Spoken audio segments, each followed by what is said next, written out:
대북 특사단 방북날, 미국은 제재 발표. 말귀 못 알아먹는 문재인 좌파 정권. 진짜 베개인지 가짜 베개인지 구분도 안 되는 북괴 핵시설 신고 종이 쪼가리와 종전선언을 맞교환한다는 계획을 세우고 있는 것으로 알려진 문재인 좌파 정권.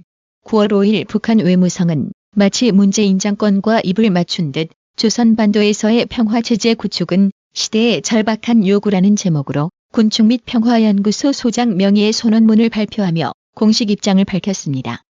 소논문은 조선반도에서 항구적이며 공고한 평화체제를 구축하지 않고서는 조미관계 개선도 조선반도의 비핵화도 실현될 수 없다며 종전선언을 채택하는 것은 조선반도에서의 항구적이며 공고한 평화체제 구축의 첫 공정이라고 주장했습니다. 한마디로 북괴도 선종전선언, 후 비핵화 조치를 주장하며 미북 간 중재자 역할을 자처하는 문재인 정권의 계획과 일맥상통하는 행보를 보여주고 있습니다. 이러니 북괴와 짜고 치는 고스톱판 벌이느냐며 문재인 좌파 정권의 대북 정책을 의심하는 거죠. 9월 5일 문재인이 친서와 함께 대북 특사단을 파견한 날 미국은 대북 제재 위반 대상을 추가 지정하는 등 대북 제재 유지 방침을 재확인했습니다.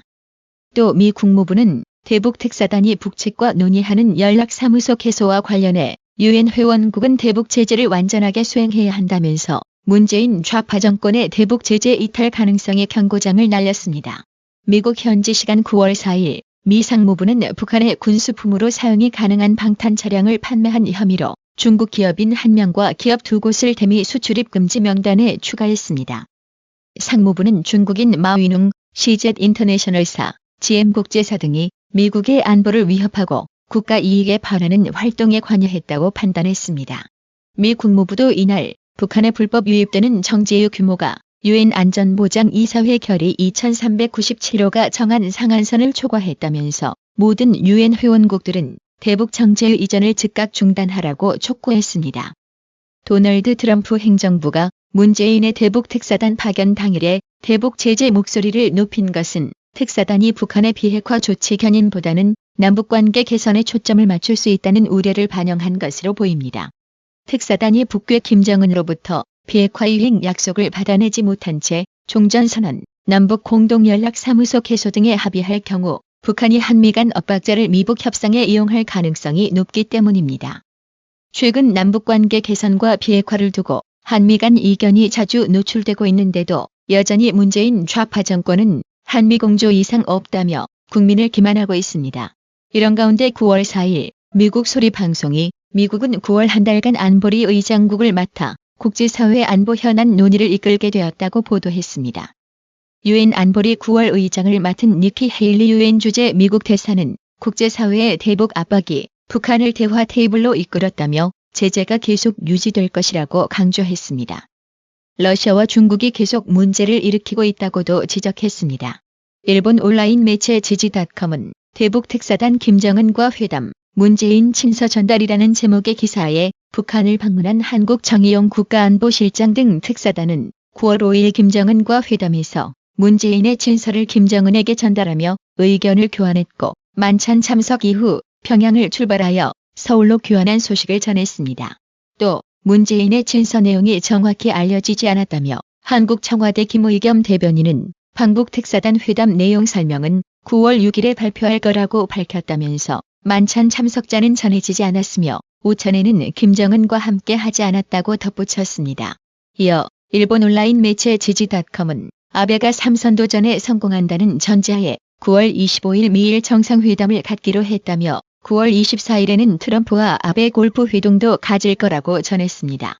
특사단이 방북해서 귀환 후 곧장 기자회견을 갖지 않고 다음날 발표하는 것은 양념과 소스를 뿌린 내용이라 판단하기에 거의 신뢰성이 바닥이라고 보시면 될 것 같습니다. 정의용 청와대 국가안보실장을 단장으로 하는 대북 특사단이 방북하면서 이들 일행은 가슴에 태극기 배지를 달지 않았다고 합니다. 남북 당국 간 공식 접촉이나 회담, 특사 방문의 경우 남측은 태극기, 북측은 김일성 배지를 다는 게 관례지만 정의용 특사 일행은 지난 3월에 이어 이번에도 태극기 배지를 뗀 채 방북했다고 합니다. 문재인부터 시작해서 그 밑 좌파 일동은 한결같이 태극기 달기를 왜 이렇게 싫어하는 거죠? 중앙일보는 이영종의 평양 오디세이 칼럼을 통해 과거 특사단의 왼쪽 가슴에 자랑스럽게 달려있던 태극기 배지가 언제부턴가 슬쩍 사라져버린 것도 유감이다. 김영철 당통일 전선부장과 김여정 제1부 부장 등 북측 배석자가 김일성, 김정일 배지를 여전히 달고 나오는 것과 대비된다. 국가대표가 국민의 눈을 피해 태극마크를 슬그머니 떼어버리고 경기에 나간 형국이다. 북측에 한 명의 최고 존엄이 있다면 우리에겐 5천만 국민 모두가 최고 존엄인 세상이 있다고 외칠 수 있는 당당함을 문재인 정부 대북 특사단에 기대할 수 없는 것인지 묻고 싶다고 꼬집었습니다. 참고로 이영종 평양 오디세이에서 인용한 북측에 한 명의 최고 존엄이 있다면 우리에겐 5천만 국민 모두가 최고 존엄인 세상이 있다라는 말은 박근혜 정권 시절 통일부가 북괴 위협에 맞서 대응하기 위해 사용해서 화제가 된 말입니다. 북괴 시다발의 역할이나 하며 눈치나 살피고 있는 문재인 좌파 정권의 통일부와는 결계 자체가 달랐습니다. 가슴에 태극기 배지 달기를 극도로 싫어하는 좌파 일동들을 향해 이병태 교수는 이 정권의 내면의 가슴에 애초부터 태극기가 없다. 우리의 역사는 청산대상이고 존재하는 것들은 적폐이고 세상은 갑들의 착취의 결과이고 식민잔재는 청산되지 않았으며 미제국주의는 상존한다는 인식의 사람들에게 자부심에 대한민국이 있겠는가라고 백폭을 가했습니다. 민주화 운동하다 보니 위장전이 파괴되었다고 변명질 늘어놓은 유은혜 교육부 총리 후보자의 과거 발언이 논란 속 화제를 모으고 있는데요. 당시 열린우리당 부대변인이었던 유은혜는 인사청문회 후보자 위장전입에 대해 과거 위장전입을 했지만 부동산 투기 목적이 아니었기 때문에 괜찮다는 식의 논리는 이전 시장의 도덕적 수준이 어느 정도인가를 증명해준다고 비판했습니다. 이처럼 타인에게는 잔인할 정도로 악랄하면서도 정작 자신에게는 무한하게 관대한 좌파의 이중성을 제대로 엿볼 수 있는 발언 내용입니다. 대한민국 전체를 갈등과 분열의 정책을 펼치며 경제 실험장으로 처만든 문재인 좌파 정권의 조아마추어적인 국정 운영에 대해 고소한 강용석은 초등학교 학생회도 이런 식으로 일하다간 탄핵당할 듯. 뭘 아는 게 있고 해본 적이 있어야 일을 하죠. 세상은 나날이 복잡해지고 글로벌 경쟁은 갈수록 치열해지는데 80년대 대학생 운동권에 머물러 있는 사람들에게 대한민국을 맡겼으니 뭐 하나 제대로 돌아갈 덕이 있을까요? 지금도 말문이 막히면 우리가 민주화운동 치열하게 할 때 당신은 무얼 했냐고 묻는 것밖에 할 줄 아는 게 없으니까요. 지금 국민들의 반은 당신들 공부 안 하고 데모할 때 태어나지도 않았습니다. 언제까지 20대 때 데모했던 거 하나만 울고 먹고 살려는 건가요? 라며 hir난했습니다. 민주화 허벌나게 외치는 한국 좌파에게 딱 하나만 물어볼게요.